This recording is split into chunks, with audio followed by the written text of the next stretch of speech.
बिनु फरवान राम तही मारा, सत जो जन गा सागर पारा।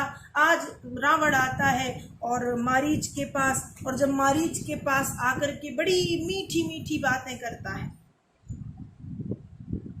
तो मारीच को शंका है कि नवन नीच की अति दुखदाई। यदि जो नीच, नीच का मतलब है निम्न, जिसकी छोटी सोच है, जो ढीठ है, ऐसा व्यक्ति यदि बहुत विनम्र बन के हमारे सामने आए तो समझ जाओ कि दाल में कुछ काला है। जैसे कई बार हम देखते हैं कि सूखा पड़ा है, अन्न धान्य हो नहीं रहा, और कोई वृक्षों में फूल खिले हुए दिखाई देते हैं, तो समझ जाना चाहिए कि उस बार अकाल पड़ना है। मतलब नीच व्यक्ति यदि विनम्र हो रहा है, जो बहुत ज्यादा निकृष्ट है, निम्न है, जिसकी सोच निम्न है, ऐसा व्यक्ति बड़ी सरलता, बड़ी सहजता, बड़ी विनम्रता दिखाए, तो समझ जाओ ये उसकी विनम्रता के पीछे उसका कोई षड्यंत्र है। और जब रावण ने आकर के विनम्रता दिखाई है तो मारीच समझ गया आज तो मेरा कुछ होना है। और आगे की कथा आप सब जानते हैं। मृग बन के पहुंचता है, सोचता है यदि इसकी बात नहीं मानूंगा तो ये मारेगा, और मानूंगा तो राम जी मारेंगे, मरना तो है ही, तो राक्षस के हाथों क्यों मरना।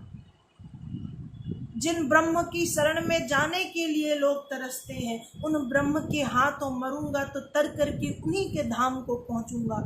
और मारीच स्वर्ण मृग बन के जाता है। सीता मोहित हुई है और सीता जी का यहाँ पर हरण होता है।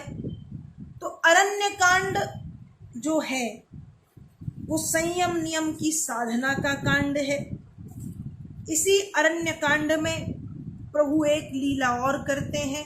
एक दिन आश्रम में जब माँ सीता नहीं थी, आश्रम में जब एक दिन लक्ष्मण नहीं थे, तो प्रभु राम जी ने अग्नि प्रकट करके जो अपनी सीता है वो अग्नि नारायण को सौंपी कि जब तक मैं लीला कर रहा हूँ, जो मेरी सीता है वो आपके संरक्षण में है।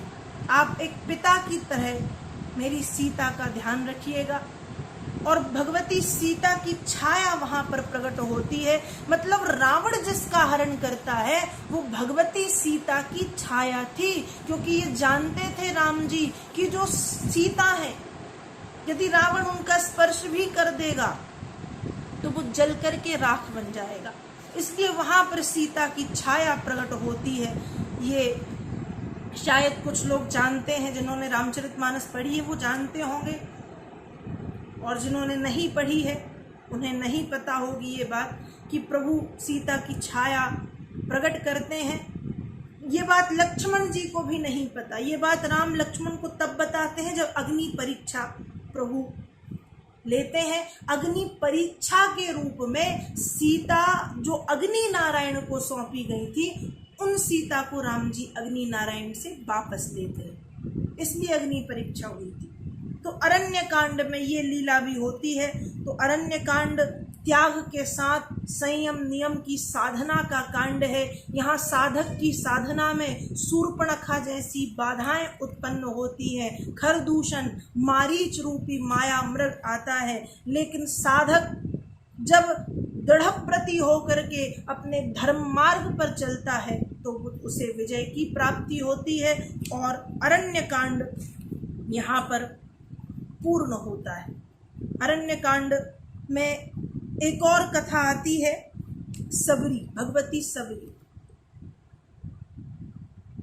जब राम जी सीता को ढूंढते हुए आगे बढ़े तो माँ सबरी का आश्रम, तो भगवती सबरी को भक्ति के विषय में राम जी समझाते हैं